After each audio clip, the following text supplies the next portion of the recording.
gusta verlo bien que nuestro equipo juega. Dime qué hacemos entonces.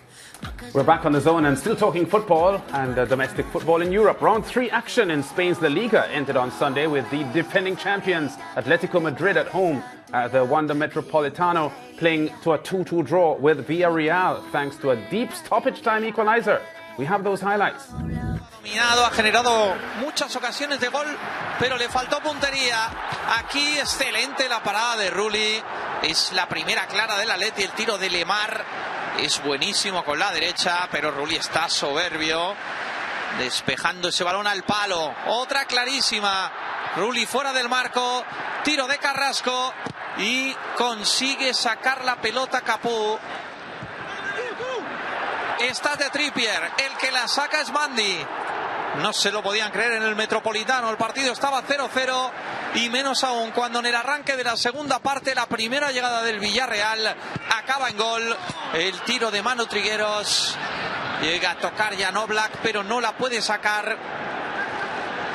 0-1 para el conjunto de Unai Emery, que eso sí, le va a durar poco porque Luis Suárez pone el empate en esta jugada con un error en el lanzamiento de banda del Villarreal.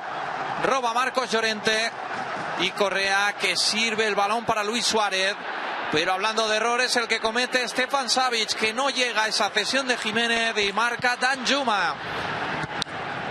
El Villarreal acariciaba la victoria con el tanto del futbolista fichado por el equipo Roguet, Arnaud Danjuma. Pero cuando el partido acababa y lo tenía hecho el conjunto de Emery, se va a inmolar con este balón de Mandy de cabeza, al cual no llega Rulli porque ha abandonado la portería. Era el tanto que le daba el empate al Atlético de Madrid y que dejaba a los jugadores del Villarreal por los suelos. 2-2. Okay, so it took an own goal to help Atletico maintain their unbeaten start to the season. Let's have a look at the other results for the weekend in La Liga, including a couple of wins for Barca and Real Madrid. Atletico 2-2 with Villarreal, we just saw that. Osasuna winning 3-2 at Cadiz. Rayo Vallecano 4-0 at home over Granada. Getafe beaten 2-1 at Barcelona. Real Betis beaten by Real Madrid at home. Elche 1-1 with Sevilla. Levante travelling to Real Sociedad and losing 1-0. Celta Vigo beaten at home 1-0 by Athletic Bilbao. Valencia at home 3-0 over Alaves. And Mallorca promoted this season 1-0 over Espanyol. So at the conclusion of the 3 rounds, it's Real Madrid who head the table heading into the international break. They have 7 points, albeit by goal difference. In fact, 5 other teams are on 7 points. Sevilla, Valencia, Barcelona, Atletico Madrid and Mallorca. They are the teams rounding out the top 6. Well, I guess the big story of the weekend would be that highlights game that we just saw. Had no indication. There's the bottom half of the table. Getafe, Velta, Celta Vigo and Granada at the bottom at the moment. Villarreal, Cadiz and Levante, the teams just outside the top 10. Yeah. But that 2-2 draw we just saw there with Atletico Madrid, we had no indication that the second half would be, you know, so goal-filled, because it was 0-0 at half-time. And in the end, Atletico Madrid were about to lose the game, but then that own goal at the end saved them.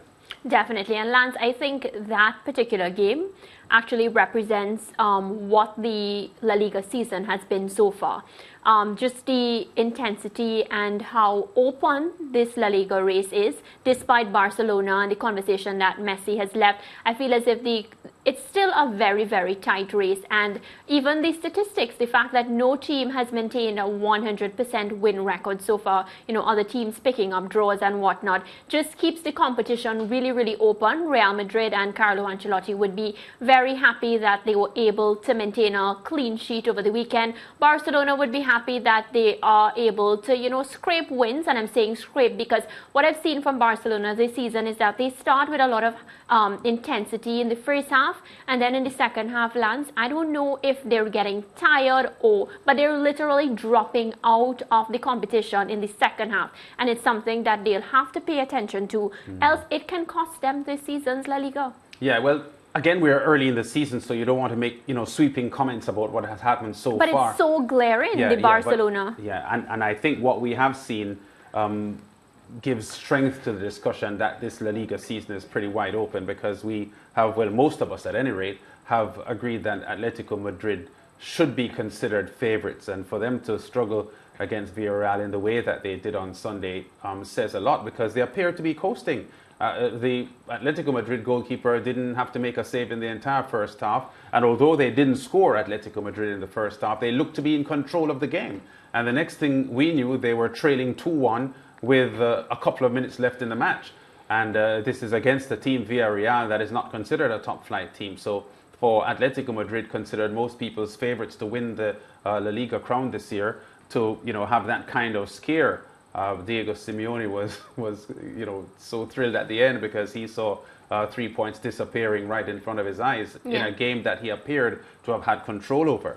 So very interesting weekend of football in La Liga, and I think it, as you just said, Mariah, highlights the fact that this La Liga season is going to be a very competitive one. And while I think Atletico would be the safest bet, Real Madrid and Barcelona can never be underestimated. Sevilla did well last year, so you can't look past them this year as well. So it's going to be great, and all of it will be on the home of champions. Definitely, Lance, and that's why last week Monday, when we were looking back at the weekend matches, I was stressing to you that it's so crucial to pick up these important early matches points. It's even more crucial, I think, now than ever, because I feel as if it's when you're at your best, when you're injury-free, when you have every part of your team that's supposed to be clicking right now, is when you want to be dominant. And I feel like that Atletico Madrid match is a reminder again that you can't slip up now. And you keep saying that it's so early in the season, and I am here like this old grandmother quarreling at you and saying, no, it's not early. We need to pick up all the points right now, because once the season gets the intensity increases, that's when you're going to be in trouble. So if you want to win, pick up the points now. And I'm going to be telling you that when trust me, Mariah, you don't look like an old grandmother, I can tell you that. But I'm behaving like one where this La Liga competition is concerned. And I feel like one, because these teams are allowing too many points to slip away, and it's too early for that, Lance. Big news coming out of the weekend as well, because La Liga's clubs bid to have their players not released for World Cup qualifiers. Their appeal was thrown out by CAS.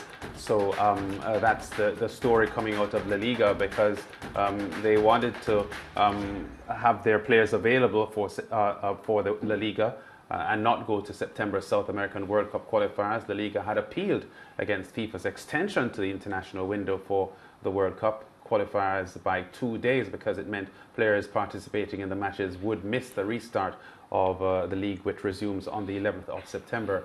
As it stands now, CAS threw out the appeal, and the players will be allowed to play in the South American qualifiers. Not the same for other competitions, because we know the English Premier League is not releasing their players. Cavani will miss Uruguay, Salah will miss Egypt, and a flurry of Jamaican players will be unable to play for the Reggae Boys in the upcoming CONCACAF Gold Cup. But CAS standing by the South American Federation, Mariah, that prevents the La Liga clubs from insisting that their players stay and not go. Yeah, and I can't say that this came as a surprise, because I know how much, the teams have been, of course, the international teams have been pushing and rooting to ensure that their players represent them. It's a bit unfortunate what's been happening in the Premier League, especially because a lot of the Caribbean countries would be missing their top players.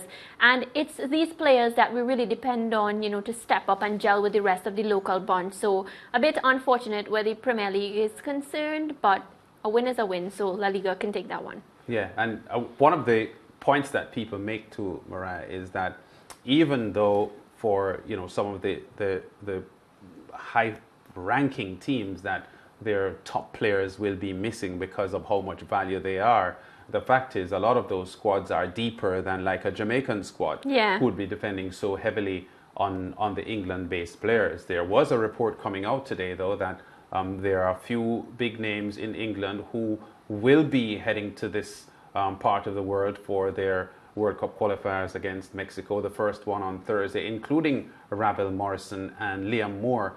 I didn't get a confirmation on it, but there was some report today in the media that suggested that a handful of these players, maybe 4 or 5 of them, that they were worried may not be able to make the trip out of England will in fact be making the trip. And I guess in the next couple of hours, or certainly within by the time we come on the show tomorrow, we can confirm that. Yeah, I'm looking forward to that because we know the importance of these players, so it's a story that will continue to follow. Yeah, so our football segment is over. Back with more on The Zone after this.